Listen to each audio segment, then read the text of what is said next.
बहुत समय पहले की बात है। एक नगर में एक धनी सेठ रहता था जो बहुत दयालु था।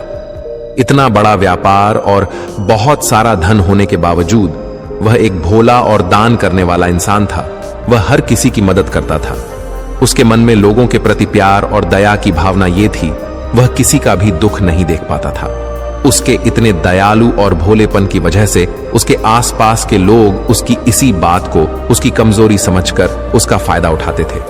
कुछ लोग उस सेठ के सामने झूठ मूठ का रोना रोकर उससे पैसे उधार ले जाते थे। सेठ अमीर तो था ही और ऊपर से दयालु भी।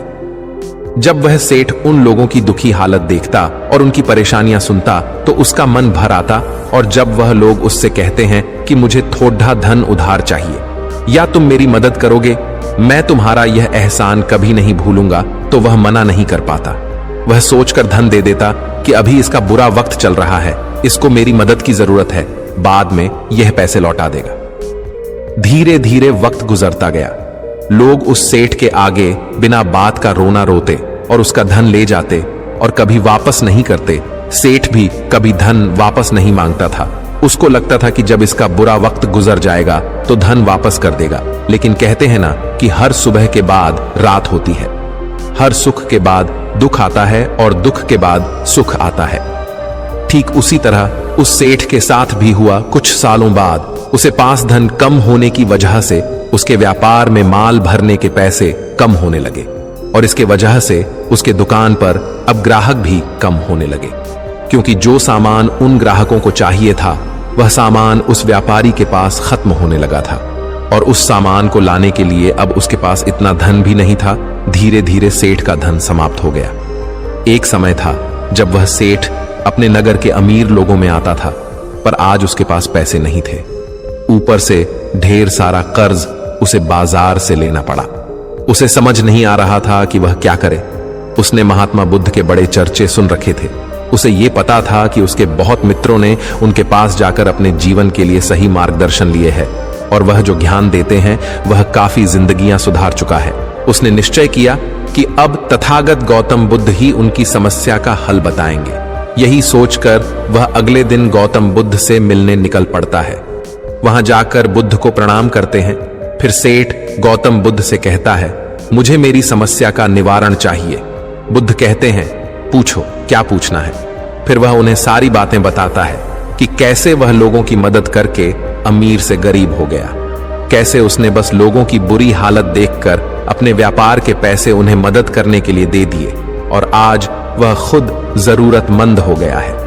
गौतम बुद्ध उसकी सारी बातें ध्यान से सुनते हैं और कहते हैं कि तुम बहुत ही ज्यादा सीधे और दयालु हो। जरूरत से ज्यादा सीधा होना भी हमारे लिए मुसीबत पैदा कर सकता है। आगे बुद्ध कहते हैं, तुम लोगों की मदद इसलिए करते थे ताकि वो मुसीबत से बाहर निकल सके, लेकिन लोगों ने इसका फायदा उठाया और तुम्हें ठगने का काम करते रहे बाएं। उस सेठ ने कहा, आप बिल्कुल सही कह रहे हैं बुद्ध। मेरे दुखों का कारण मेरा ज्यादा सीधा होना, सरल होना और दयावान होना ही लग रहा है, लेकिन मैं अब क्या करूं? मुझे रास्ता बताइए।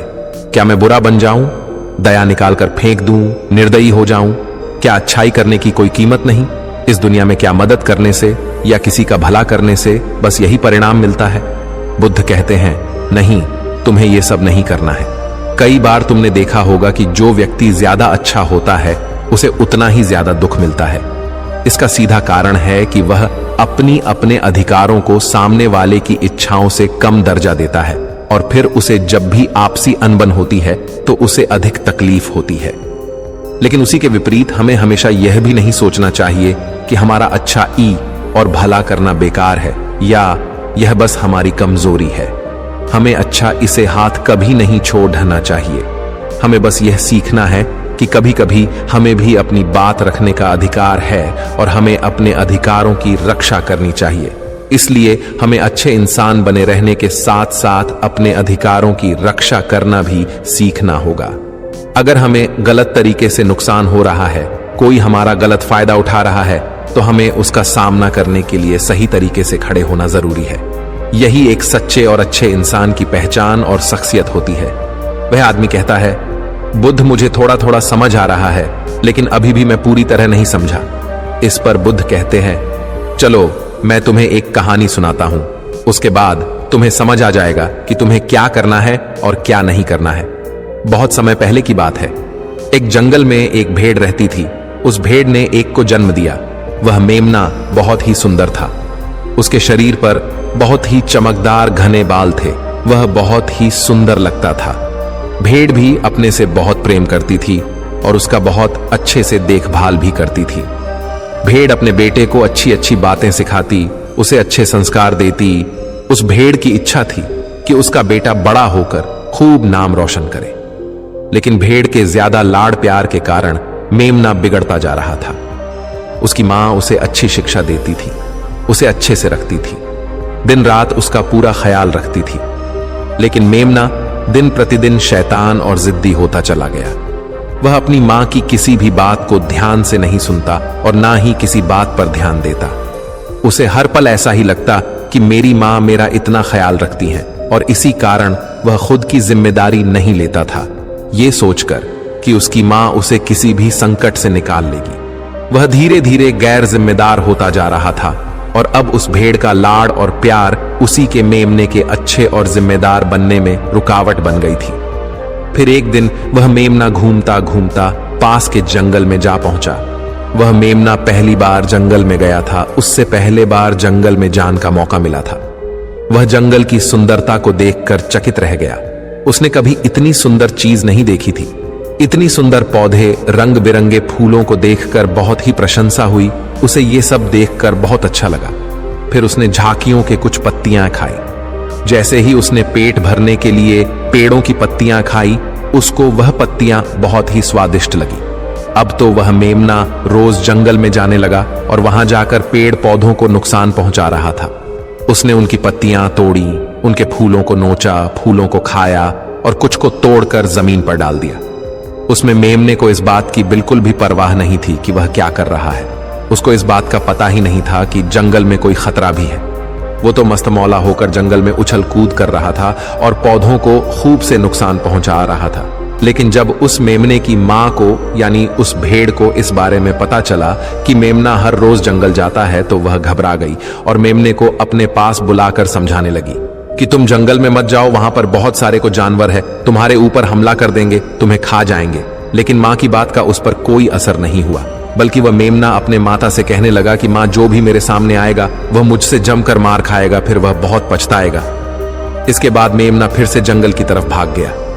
उसे अपनी माता की कही बातें झूठी लगने लगी। हर रोज की तरह उस दिन भी वह उछल कूद करने लगा और पेड़ पौधों की पत्तियां तोड़ने लगा। कभी फूलों को तोड़ता, कभी पेड़ों को खूब नुकसान पहुंचाता।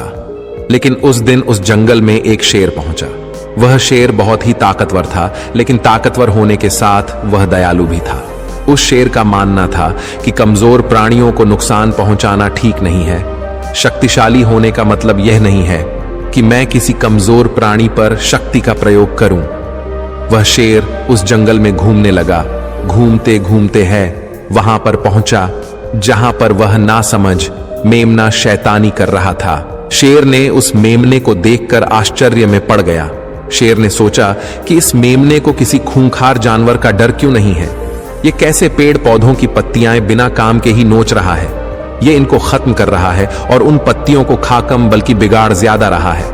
उसके बाद वह शेर कुछ देर तक चुपचाप खड़ा होकर उसको देखा रहा और शेर सोचता है कि मेमना कुछ ही देर में मुझे देखकर यहां से भाग जाएगा और उसके डर के भाग जाने से मुझे बल का प्रयोग नहीं करना पड़ेगा। लेकिन ऐसा नहीं हुआ। शेर बहुत देर तक खड़ा रहा और वहीं इंतजार करने लगा कि मेमना यहां से कब जाएगा। लेकिन मेमना तो भोजन करने में व्यस्त था। उसे शेर का कोई ख्याल नहीं था। मजे से पेड़ पौधे की पत्तियां नोच रहा था, उन्हें खा रहा था, सब कुछ बेकार कर रहा था। जब शेर ने देखा कि मेमना उसे देखने के बाद भी वहां से नहीं जा रहा, तो खुद वह मेमने के पास जाता है और वहां जाकर बोला, सुनो बच्चे, इस जंगल में फूल पत्तियों को नुकसान पहुंचा रहे हो। उन्हें जितना जरूरी है तुम्हारे भोजन के लिए बस उतने ही तोड़ो। तुम बहुत फूल पत्तियां यूं ही नष्ट कर रहे हो। अगर तुम इन पेड़ पौधों को, इन फूल पत्तियां को नुकसान पहुंचाओगे तो तुम अच्छे बच्चे कैसे बनोगे। अच्छे बच्चे कभी भी इस तरह जंगल में आकर पेड़ पौधों को नुकसान नहीं पहुंचाने लगते हैं। तुम्हारी मां ने तुम्हें अच्छा बच्चा नहीं बनाया। शेर की बातें सुनकर वो घमंड से बोलता है, तुम्हें अच्छे बच्चे बने रहना है, तुम बने रहो, मैं तो जैसा हूं वैसा ही ठीक हूं, मैं वैसे ही रहूंगा जैसे मुझे रहना है। शेर हैरान हो जाता है, लेकिन फिर शेर उसे मेमने को बच्चा समझकर माफ कर देता है, क्योंकि शेर नहीं चाहता था उसे बच्चे पर हमला करना पड़े। तुम खतरनाक तो कहीं से नजर नहीं आते, चले जाओ यहां से, बड़े आए खतरनाक, तुम मेरा दिमाग ज्यादा खराब मत करो, चले जाओ यहां से, अपना रास्ता नाप लो और मुझे इन फूल पत्तियों को खाने दो। ये कहकर वह घमंडी मेमना पत्तियां खाता हुआ आगे चला गया और शेर उसे बस हैरानी से देखता रह गया। तभी वहां पास में ही झांकियों के पीछे एक लोमड़ी छुपी हुई थी। वह लोमड़ी शेर और मेमने की सारी बातें सुन रही थी। उस लोमड़ी को शेर राजा की इस तरह बेइज्जती बर्दाश्त नहीं हुई, तो वहां से झाड़ियों से निकलकर शेर के पास आ पहुंची और शेर के पास आकर बोली, क्षमा कीजिएगा महाराज, आप तो इस जंगल के महाराज हैं, इतने बलशाली हैं, आप चाहें तो इसमें को 2 मिनट में मजा चखा सकते हैं और उसे आपका अपमान करने से रोक सकते थे, फिर आपने कुछ भी क्यों नहीं किया? इस पर शेर ने कहा, मैंने उस बच्चे का भला सोचा, मुझे ऐसे ही किसी बच्चे को अपनी ताकत का शिकार नहीं बनाना था। यह सब सुनकर लोमड़ी बोली, महाराज, लेकिन आपके इतने सीधेपन और दयावान होने के कारण ही उस मेमने की हिम्मत बढ़ ही गई है। वह आपके सीधेपन का गलत फायदा उठा रहा है और जंगल में इधर उधर घूम रहा है और पेड़ पौधों को नुकसान पहुंचा रहा है। मुझे पता है कि कमजोर प्राणी पर हमला नहीं करना चाहिए, यह बहुत बुरी बात है, और यह भी दया करना एक अच्छा गुण है, लेकिन शासन में कभी कभी भय दिखाना भी जरूरी है। आपकी यह बात सही है कि प्रजा के साथ दयालुता का व्यवहार करना चाहिए, लेकिन इसके साथ साथ यह भी जरूरी है कि उनके मन में राजा के प्रति डर भी हो, ताकि वह इस तरह के अपराध ना करे, कोई मर्यादा ना तोड़े। लोमड़ी की बात सुनकर जंगल का राजा शेर लोमड़ी से कहता है, क्या ऐसा हो सकता है कि मेमने को भय दिखाकर हम उसे काबू में कर सके, जिससे कि उसमें सुधार आए और उस मेमने को किसी तरह का नुकसान भी न पहुंचे, जिससे कि वह जंगल के पेड़ पौधों को कोई नुकसान न पहुंचाए? फिर शेर कहता है, लोमड़ी, क्या तुम ऐसा कर सकती हो?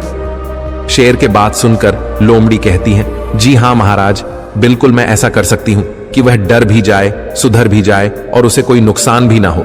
उसे इतना डरा दूंगी कि वह जंगल में कभी दोबारा घुसने की हिम्मत नहीं करेगा। मैं उसे इस तरह डराऊंगी कि उसके मन में भय बैठ जाएगा, फिर वह जंगल के पेड़ पौधों को भी नुकसान नहीं पहुंचाएगा और साथ ही साथ मैं उसको कोई भी नुकसान नहीं पहुंचने दूंगी। फिर लोमड़ी कहती है कि उसकी मां तो उसे कभी सुधार नहीं पाई, लेकिन मैं उसे जरूर सुधार दूंगी। लोमड़ी की बातें सुनकर शेर ने बोला, अच्छा ठीक है, तुम कोशिश करके देखो, अगर तुम्हें इसमें सफलता मिल जाती है तो मैं तुम्हें जंगल के सभी जानवरों के सामने इनाम दूंगा। शेर की बातें सुनकर लोमड़ी बहुत खुश हुई।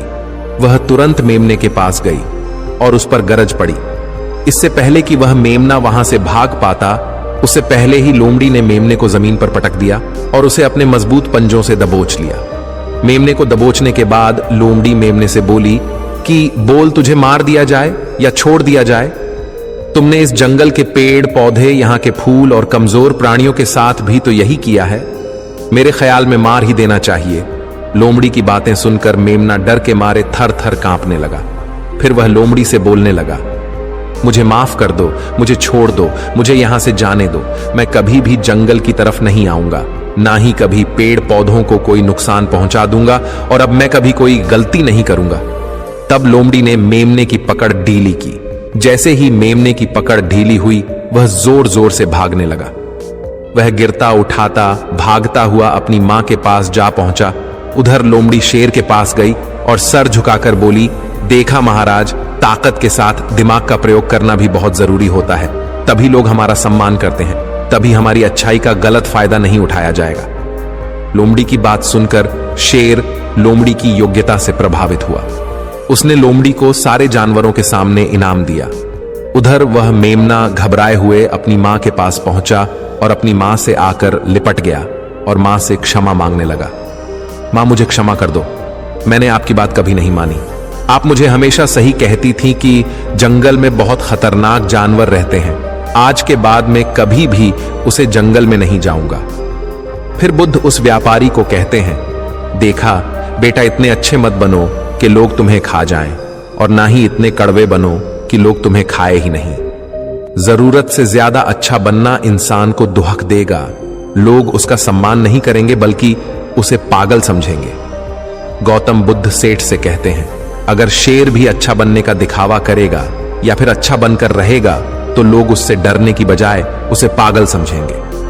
सेठ को समझते हुए बुद्ध बोले, अगर हम ज्यादा अच्छे बनकर पेश आते हैं तो लोग हमारी अच्छाई का फायदा उठाने लगता है। तुम लोगों के लिए भले उनकी मदद करते हो, वही लोग भोले बनकर तुम्हें ठगने की कोशिश करेंगे। तुम्हें लोगों की मदद करना छोड़ना नहीं, बल्कि समस्या सुनकर उसे धन देने की बजाय उन्हें समाधान देने की कोशिश करो। अगर धन की आवश्यकता पड़े तो थोड़ा बहुत धन दे सकते हो, लेकिन हर समस्या का समाधान धन से करने की वजह निवारण से करो। इससे वही लोग तुम्हारे पास समस्या लेकर आएंगे जिनको हकीकत में दिक्कत है। पैसे ठगने वालों से तुम्हें मुक्ति मिल जाएगी। सेठ बुद्ध को प्रणाम करता है और धन्यवाद कहकर वहां से चला जाता है। फिर वह वैसा ही करता है जैसा बुद्ध बताते हैं और कुछ ही सालों में वह पहले जैसा धनवान बन जाता है। तो दोस्तों, आपने आज के इस वीडियो से क्या सीखा वह मुझे आप कमेंट में बता सकते हैं।